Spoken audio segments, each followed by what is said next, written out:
Have you ever felt like your mind is a storm? Restless, noisy, and overflowing with thoughts you can't control? Imagine waking up every morning already tired, trapped between regrets of the past and worries of the future. This is exactly how a young man named Marco felt. His life was heavy, not because of work or the world outside, but because his own mind refused to let him rest. One day, Marco heard whispers about a mysterious wise man who lived far away in a quiet village among the hills. They said this old sage once healed countless troubled minds in the city, and now, hidden in nature, he carried secrets of peace and clarity. Marco's heart burned with hope. Maybe, just maybe, this man held the answer to his restless thoughts. So, Marco set out on a long journey, walking across paths filled with dust, silence, and anticipation. Finally, he stood before a little house surrounded by greenery. And there, on the porch, sat the old man, calm as still water, eyes closed, as if he had already discovered the treasure Marco was desperately searching for. But what would the wise man teach him? The answer was stranger and more powerful than Marco had ever imagined. Marco stood there for a moment, unsure if he should disturb the silence. The old man sat cross-legged, his eyes still closed, breathing so calmly that it felt like time itself had slowed down around him. For someone like Marco, whose thoughts were always running faster than his steps, this stillness felt almost impossible. Finally, gathering courage, he spoke softly. "Grandfather, my mind won't rest. I cannot stop thinking. I feel trapped inside my own head. Tell me, how can I find peace?" Slowly, the old man opened his eyes. They were gentle yet deep, as if they carried stories of countless lives. A faint smile crossed his face, and without giving a direct answer, he simply said, "Come with me." Marco's heart raced.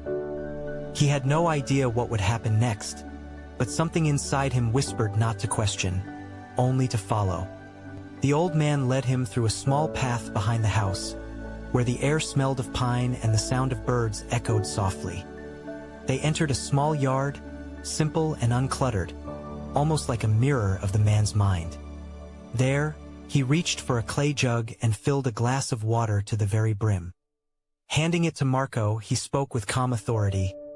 "Take this glass. Walk carefully through the village path until you return here. But remember, do not spill even a single drop." Marco blinked in surprise. He had expected complicated wisdom, maybe long speeches or secret words of meditation. But this? Just walking with a glass of water? He felt both confused and curious. Yet, something about the old man's voice carried such weight that Marco couldn't dare refuse. With shaky hands, he took the glass. The surface of the water trembled, catching the sunlight like a mirror, fragile and alive. The old man's eyes remained steady on him, as if searching for Marco's determination. Without saying more, Marco began his walk through the narrow streets.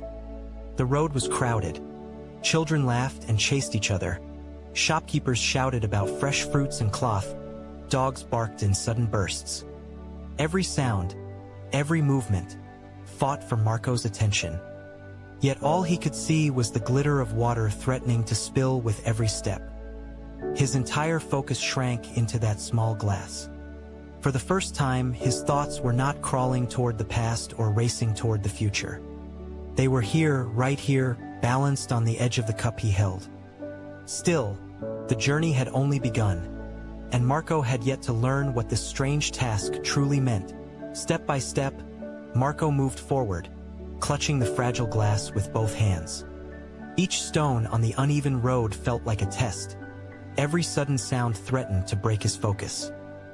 His breathing grew heavy, and beads of sweat rolled down his forehead.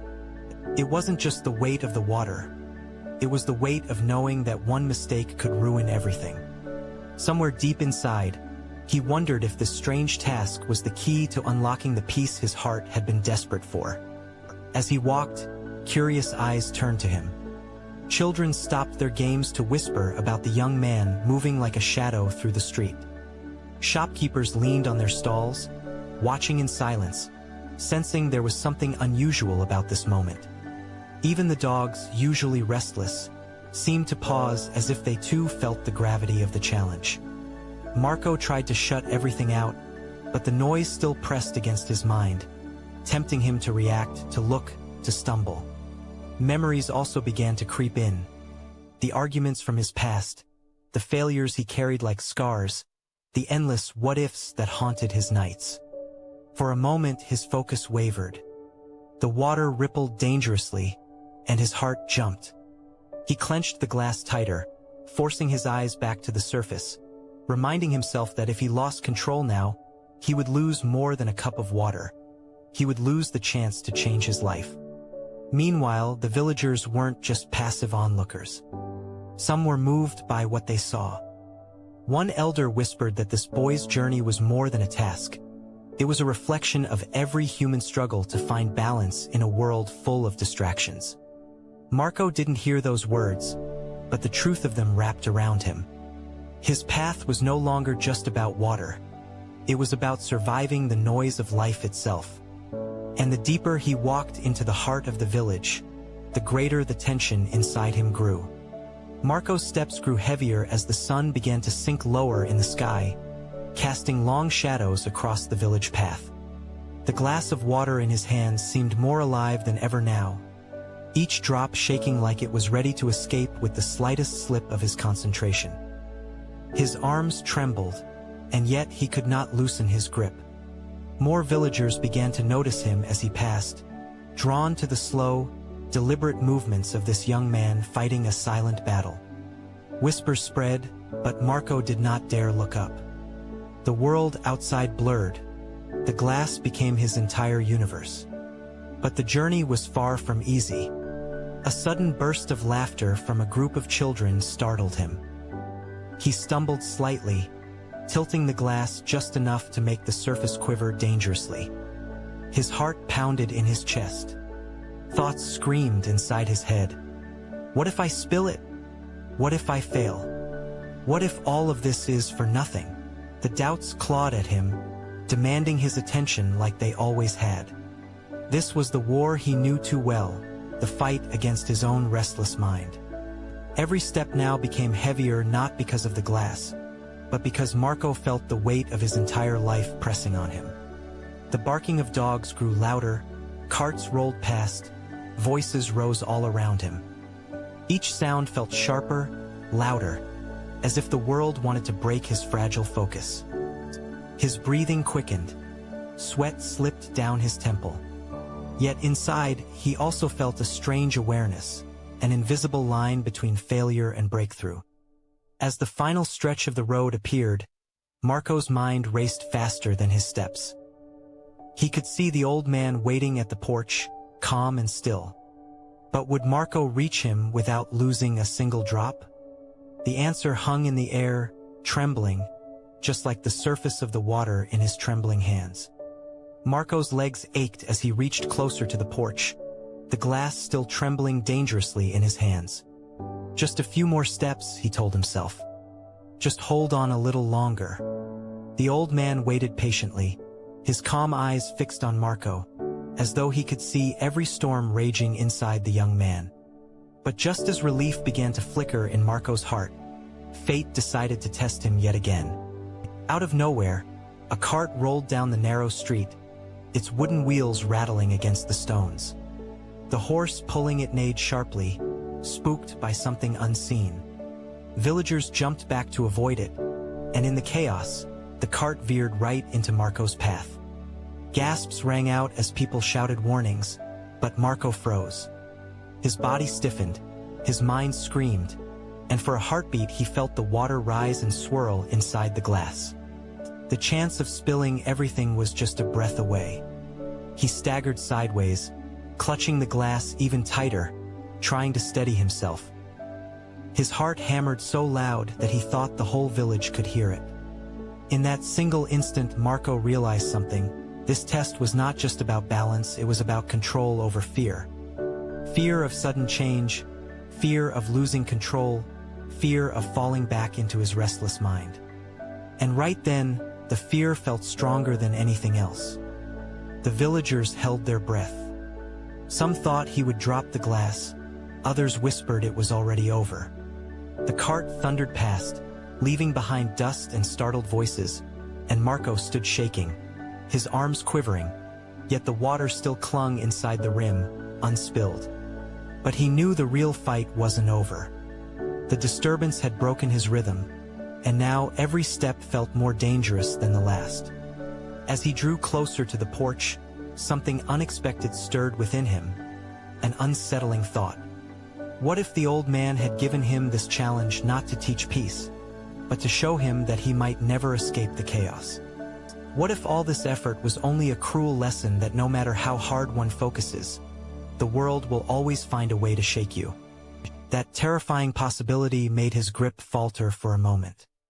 The old man's calm figure at the end of the path seemed both a beacon and a question. Marco's chest tightened as he walked forward, unsure if he carried triumph in his hands, or a test that would prove he had learned nothing at all. The outcome was near, but the truth still waited, hidden like the last drop threatening to spill. Marco finally reached the porch, his chest rising and falling like a drum. His arms burned from the strain of holding the glass so long, but somehow, not a single drop had been lost. He let out a heavy breath and placed the glass down on the wooden step before the old man. Relief washed over him, and yet, he could not stop trembling. He had braved noise, chaos, fear, and even the sudden rush of danger from the cart, and still had managed to succeed. For the first time in years, he felt a sense of victory, not over others but over himself. The old man looked at the full glass, then at Marco and gave a calm smile. "You did well," he said softly. "But tell me, what did you see on your journey through the village?" Marco hesitated. He thought hard and realized he had seen almost nothing. He had not noticed the children, not the laughter, not even the beautiful trees that lined the path. His entire world had been the glass of water. Slowly, he admitted, "I didn't see anything else. I only saw the water." The old man's eyes gleamed with quiet wisdom. "That is the lesson. When your mind is consumed by distractions, you miss the life happening around you. But when you choose your focus carefully, peace becomes possible." What you did today was not about the water. It was about discovering that your mind always follows where your attention goes. Marco felt his chest loosen as if a heavy lock had been broken. For the first time in so long, he understood. Peace was not something to chase in the distance. It was already within him, hidden behind the noise. But just as he began to feel complete, the old man leaned closer and whispered, "Remember, balance is not silence alone. If you live forever only staring at your own glass, you will miss the world's beauty too." Marco froze. He had expected to be told he'd finally found freedom, but instead, he was given a deeper challenge: to live not by ignoring life's noise, but by walking through it without losing himself. In that moment, Marco realized his journey was not finished. Yes, his restless mind was calmer, but the real test had only begun. The test of living a full life with peace inside, no matter how turbulent the outside became. And with that twist of truth, his story turned from an ending into a new beginning. Marco sat quietly on the old man's porch, the final rays of sunlight stretching across the hills. The glass of water was still between them, untouched but now filled with meaning. He felt both exhausted and renewed, as if he had discovered a hidden doorway inside himself. Yet the old man's final words echoed in his mind. Balance is not silence alone. Marco understood it now.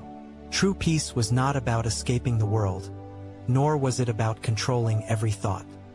It was about walking through life's noise with calmness in the heart, choosing what to focus on while still noticing the beauty around him. The villagers began to disperse, their curious whispers fading into the evening air. Some smiled gently at Marco, as though recognizing that his test was also theirs. Everyone wrestled with distractions, fears, and regrets. Marco realized that he was not alone in his struggle. That thought gave him comfort, and for the first time he smiled genuinely, not forced or practiced. Before leaving, he bowed respectfully to the old man. "Grandfather, I think I understand now. Peace is not about running away, but about learning to live fully in the present moment." The old man's calm smile grew. He placed a weathered hand on Marco's shoulder and simply said, "Carry this understanding with you, but remember, every day will offer you a new path to practice. Do not be afraid of the noise, for peace lives within you." As Marco walked back down the winding road, the world seemed different. The same dogs barked, children played, and shopkeepers called out. But instead of feeling crushed by the noise, he noticed laughter, color, and rhythm in all of it. Life had not changed, yet his way of seeing it had. His storm was no longer controlling him. He had found the gentle ground beneath it. The journey that began with a restless heart ended with a powerful realization. To empty your mind was not to remove life, but to clear space for it. Peace of mind, focus, mindfulness, and living in the present were no longer ideas, they had become real for Marco. And as he disappeared beyond the hills, he carried this truth like a lantern, lighting the way not just for himself, but for anyone willing to take the same path. This was his story, his transformation, and his gift, a reminder that peace cannot be found outside. It has always been within us, waiting patiently for the moment we choose to listen.